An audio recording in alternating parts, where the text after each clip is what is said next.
Hey guys, welcome in. We are talking about number 8 on the top 10 obstacles and challenges that top producing agents nationwide, out of Tom Ferry's 97,000 hours, 200 million hours of coaching hours he put into his AI that spit out these top 10 obstacles, top 10 challenges. And number 8 is leadership, accountability, and team performance.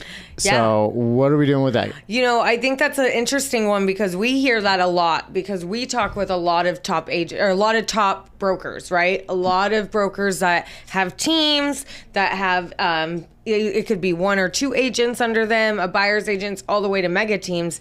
And they do struggle with this. This is something they struggle with a lot. I think last year I felt like a number of top brokers come to us and say, I'm firing the team.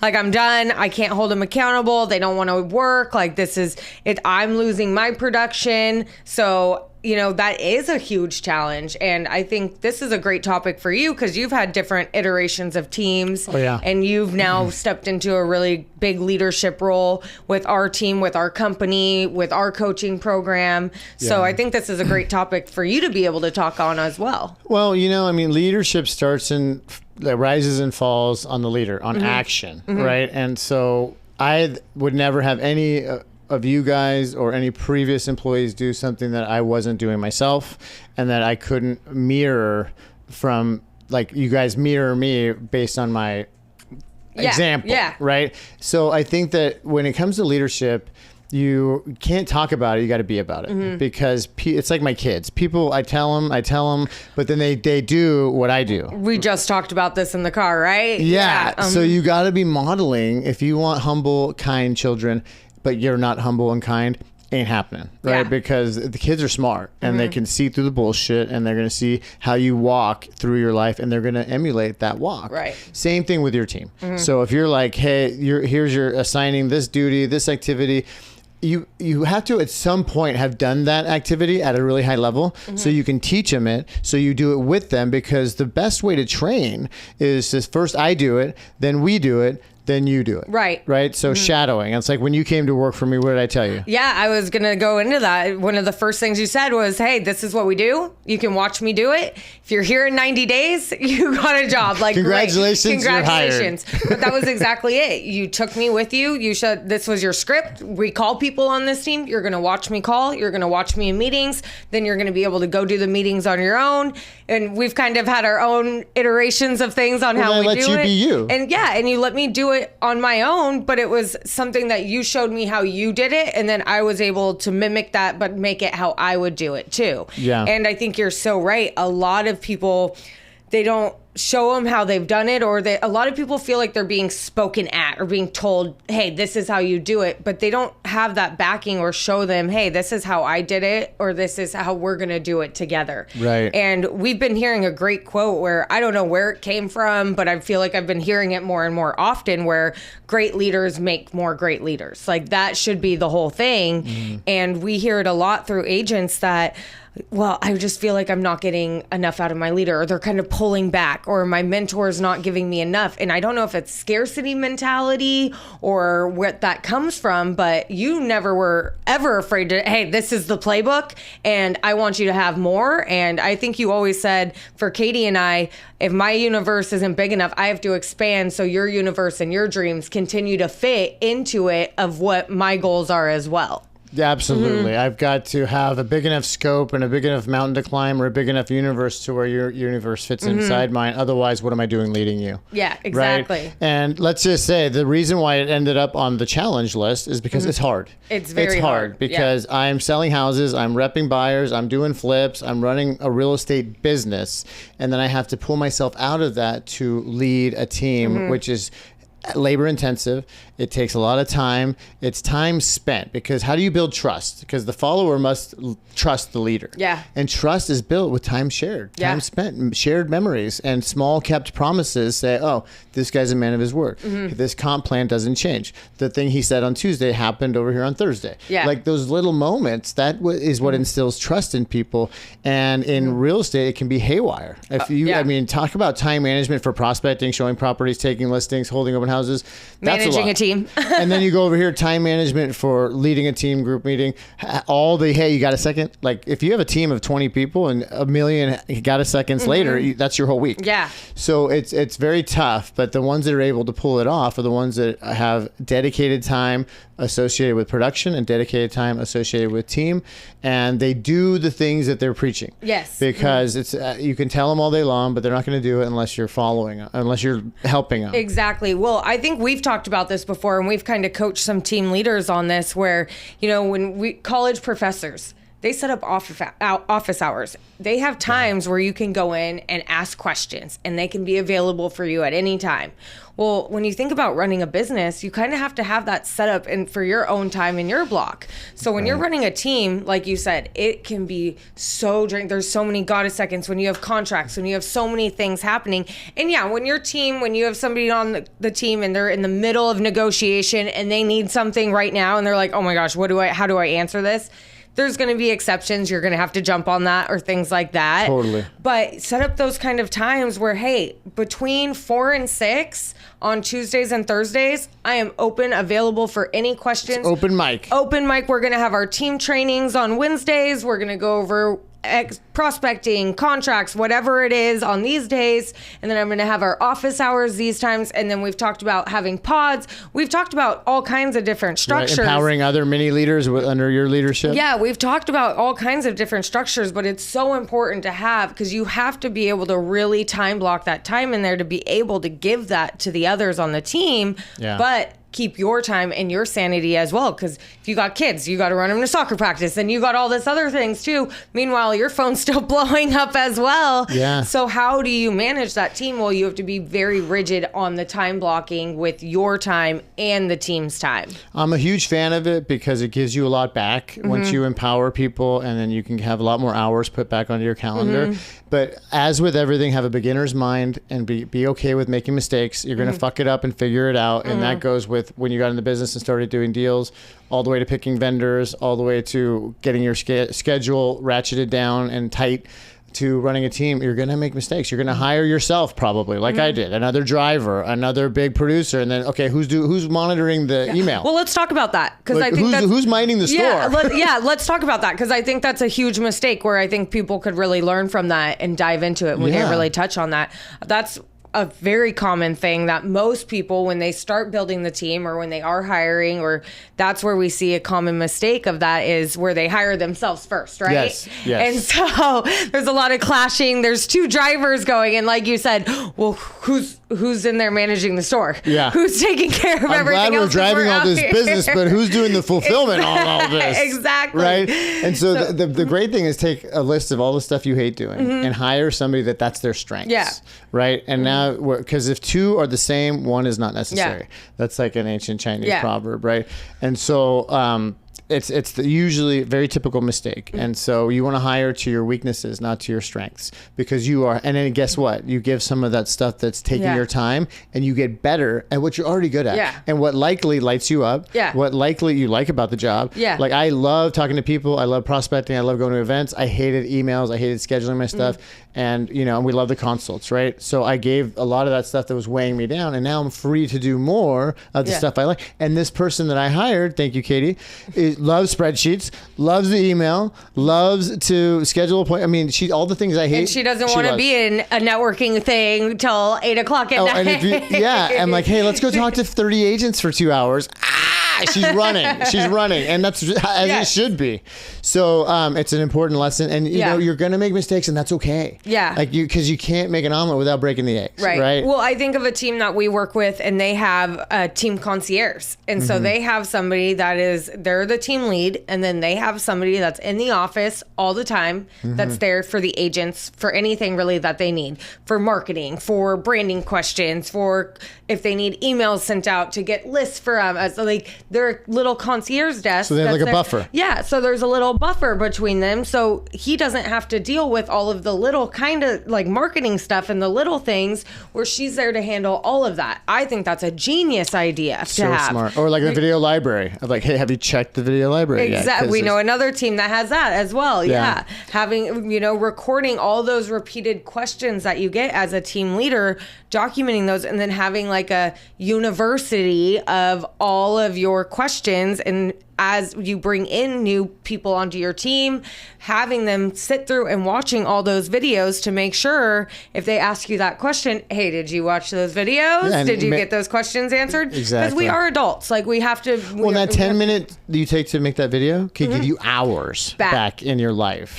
Hours of that same question being answered over and over and over. So, I mean, it's also, like all the different talking points of a transaction. You can do that on your YouTube channel, and that lives on your YouTube channel forever. And you can direct your clients to that too. Another thought. But I would say back on leadership before we get to accountability is cast the vision. Yeah. You have to have the vision. Where am I going? What's my production? And then reverse engineer it to how many warm bodies you need. Start there, because then you cast the whole vision and you kind of can see the end before you're even arriving there. And at least you'll start becoming and developing the pathway to that vision.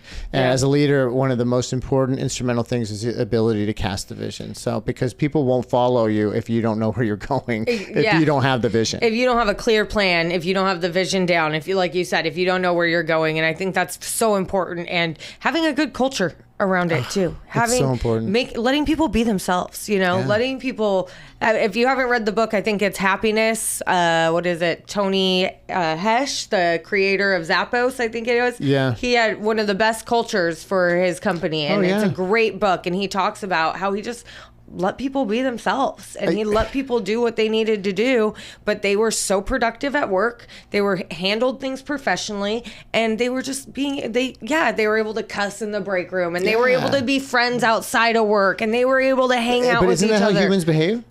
Normally, Yeah. That's like I had 5 iterations before we've arrived here at this perfect team that we have now. We're always growing, always getting better, and I have no patent on how to be a leader whatsoever. I've just learned through experiential mistakes and knowledge. But I said, hey, here's where we're going. Here's what I need. Get there on how you would get there. And I'm not a micromanager. I'm too busy, and I trust, and then we build trust, and then you guys do the thing I need done, but you do it your way, and everybody's happy. Right? I don't need to see and hear about the labor pains. I just need to see the baby. Right.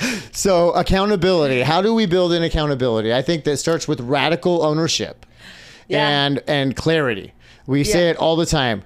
I prefer clarity to comfort. Right? You don't have to bullshit me. I don't need a mask. I just give me the nitty gritty, ugly, real. And we can work from there. But if I don't have that, then I have. If you call Uber needs to know where you are to get you where you're going. Where you're going, exactly. So I need to know where we're at any given moment to get us to where we're going. Right. So I've always made it imperative that this is a place for clarity. This is a place for rawness. You bring your whole self into this scenario, and if you got something from one of the lanes of your life, like family, financial, etc., work, we need to hear about it, and it's a place where you can bring it safely, so we can address it and see if we can help. We talk about clarity over comfort with we talk about this with our clients. We talk about this with a lot of things in life in general, in relationships. You have to be able to have conversations and understand that a lot of things I think it stems from growing up as childs. Like a lot of things we were like confronted with, or like we thought we were in trouble when somebody was like confronting us with something. It usually wasn't something good, right? So, but now as we want to hide. We want to clam up. We don't want to talk about it, or we think we're in trouble. But now as adults, we need to realize like sometimes we're just having conversations. Like they're not. Sometimes, as adults, we have conversations that aren't the best. Like we don't want to have these conversations. Well, if you have a good culture, then it enables that conversation to have, and it opens up for those kinds of conversations without feeling like there's any kind of judgment or confrontation happening. And I think with the accountability, like you said, being very clear on what we expect and having it like, hey, like, some shit happens sometimes. We're not going to be able to hit every single time what we're going for. No. But like you said, if we're at least trying to hit the mountaintops or to hit the moon and we hit the mountaintops, we're winning. At least we're winning. At least we have an idea of where we're going. If we don't declare any kind of like metric, then what are we shooting for? What do we do? And, we have really great built-in accountability. Yeah. It helps. Like we talked about this. I think I said yesterday, he was like, I'm glad I found somebody a little bit as crazy as me. And I was like, or competitive. Who knows? Could be both of them, a little bit of both, because competitive. I see him in the CRM making calls and I'm like, shit, I'm a little behind. And then I start picking it up. And then And I'm like, oh, shit. he'll be like, I'll have something to go do. And he'll be like, it's okay, I'll make calls. And I'm like, oh, I bet. Because then you can come up and beat me. Or it's just. We're fine. I won't do my job. It's just our little competitive nature. But we have a really good built-in accountability because we're able to see in the CRM where you have our little notebook that we like to keep with our calls in it. We're able to really, like, we know, and we've built this trust over time. We've built this knowing, and we have clients that tell us all the time, like, oh, they get back to me, or I heard this, or this happened, responsiveness. So like we hear this throughout it. So we've had that trust really built in. And it started with like, hey, here's what we do. Here's the metrics we hit. For Katie, here's what I need in the emails. Here's instant response, caring, empathy, and direct them to the right people. Yeah. Like it starts with clarity. What are we doing? And then say we all agree that these are good for our business and this will get us to the level of production that we want. Do we all agree? Yes, we all agree. Okay, so 6 weeks in and shit ain't happening. Hey, what happened when we agreed on this? Like what am I doing wrong to not give you the tools? Happen? Yeah. Because a lot of time it could be something I'm just missing. So that's where real feedback is critical because it just saves time. Because when you're fibbing or when you're covering up or you're just not coming with the realness, it just wastes time. It's going to come out. Yeah. Like so, and you guys know exactly what my activities are, what I do, what my production, and it leads to where we need to go. I know exactly what you're doing, what you ever. That's just clear. Transparency on the team, and that makes you accountable. Yeah, because if everybody knows what's up, then there's no cover up. Then you better be doing your shit. Yeah, right? Or else, like, what the fuck? Yeah, or like I think of doing things together too. Like I have never ran a 10K. Both these people are runners. They both enjoy running. They love running, and I was held accountable by doing it by signing up. They showed up, and I'm like, I'm not gonna not show up Sunday morning as much as I wanted to not go. I'm not gonna be like, hey guys, I don't think I'm gonna do this. Yeah, turns out I'm not a runner. Turns out I'm not sure. Like, no, we held each other accountable. So if it takes finding your little people, your tribe, whatever it takes for you to hold yourself accountable. We've heard people writing $100 checks to like their enemy or like their biggest competitor or whoever it is. Like we've heard them putting that on their desk. We've had, if you didn't make your calls, you have to run into the ocean in your best suit. Like we've heard all kinds of things to help hold you accountable, but find what works for you. We have built-in accountability which works really well. I think it helps to have a scoreboard with a number on it. Yeah. And then identify the activities that will help us achieve that number. Because it could be a lofty goal and you're like, wow, that's a really lofty goal, like 20% growth year over year. But then you start putting in the activities that are like the stepping stones to that goal. And you're like, okay, this is doable. Yeah. And then those assigned metrics of those activities are clear as day for everyone to see. So it's just immediately apparent if you're doing your things or not.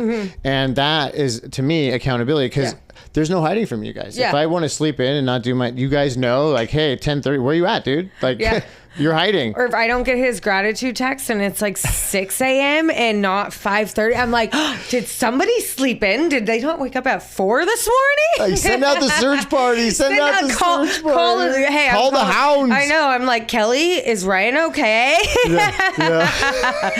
But I mean, running a team is hard. Keeping your production is hard. But really, I think the accountability helps with the baseline of keeping the team going, really building in the culture. Because if you can keep the accountability, it kind of builds that fun into it too. Make it fun. Like, it doesn't have to be rigid. It doesn't have to be militant. It doesn't have to be like, this is what we do. No. Like, you can make it fun.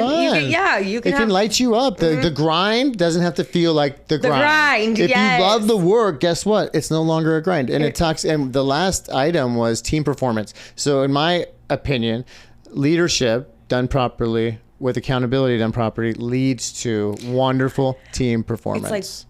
It's almost like they're connected. It's like an equation equals team performance. Yes. Oh. Mind blown. We just kind of came up with that, guys. Yeah, wow. So leadership plus accountability equals team performance. Done. Drop Yes. the mic. I just dropped this. Yes. No. So, Sorry, Mark. Sorry. So sorry. So yeah, here we are, and we're back. So team performance. So look, when you have a good culture, when you guys are rowing in the same direction, and you know that without checking that the person you're in the foxhole with, so to speak, Yeah. has your back and is putting it all and leaving it all on the field, so to speak, and you're doing the same, then it makes you do more because the 1 + 1 doesn't equal 2. It equals like 4. Yeah. Because there's synergy, there's momentum, there's back and forth Yeah. competition that drives you to do greater. It's like you're getting a set in with your homie and you know he's going to do like 8 reps and you're like struggling at 6. You might get to the 8 just because he's there. Good, But if yeah. it was you, you would have done 4. You know? Exactly. Well, that's where I think the biggest thing is like be aware of who you're surrounding yourself with, right? Be aware of who's on your team. What kind of energy are they bringing on the team? What kind of are they a cultural fit for the team? Are they Right. bringing in that same energy that you want? Are they part of the prospecting culture? Are they willing? I mean, we heard something part of the grind yesterday. Shout out to Ron Cronin. He's a great coach with Oh, yeah. Mike Ferry. But he was talking about, Agent X. They could have 5 weeks off a year, weekends off. They made 6,000 calls. Something like that. Contacts. Had 100 appointments out of those, right? Yeah. 70 listings. What was it, 150 set, 100 appointments that turned into performed yeah. they went to. And then turned into actually 70 listings, right? 60 of which sold. 60 which sold. So that agent made, let's just say, average 600,000 commission. And it probably more with our San Diego prices, right? Right. And how many times did that agent have to be rejected? That's 5,900 and a lot. A lot. Yeah. A lot. So Like over 95% of the time. So are we willing to have a culture of somebody who's like, I'm okay with being rejected this many times because I'm willing to get to my goal to hit this. Yeah. And we have found that we are able to have that kind of craziness that built into us. We're like, cool, they said no. On to the next. Yeah, because it's not commentary on me. It's like what you think of me, I am not that. No. You are that. It's like I am not what you think of me, you are what you think of me. So it's really not about us. They're having a bad day, they're having a bad life, they had a bad moment, whatever it Yeah. is. But the ones that are ready will raise their hands because the timing, because I don't know, the energy's matched, who knows, right? But if you don't do those reps, you can't have any of those benefits. Yeah. And he was really cool the way he did it. He's like, okay, I'm hiring. And he laid out all those numbers. And it's like, he's go. And he's like, okay, you're all hired. Go do it. Go do it. Go. He's the man. But I think that's super important because it is. It's, leadership plus accountability does equal team performance on how do they perform. But everything stems from the top, right? Yeah. Everything comes from the top down. So how are they performing? How is the team doing? Well, what's the leader doing? How is the leader performing? What's the culture? How are they talking to the team? What's the accountability on the team that no matter what, this is how our team is supposed to perform. This is how we're supposed to act. These are our, oh my gosh, why can't I not think of it? Like our team motto metrics, or right. like our, Standard of like this is our team standard. Let the standard be the standard. Exactly. Well, and then also, when your team performance, like when somebody's falling short or somebody's in the barrel, because you're going to have time in the barrel. Yeah, somebody's going to be And they're in like, I need a mental health day, or the team needs to rally around them, and you guys have rallied around me, and we've all rallied around each other, and we rallied around clients because they're our larger team, right? And so on and so forth. Then they need to be free and feel empowered and given space for that. Yeah. And it's because look, it's a tough gig we're in, and it's between the ears is the hardest part. That's the battlefield, absolutely. right? So.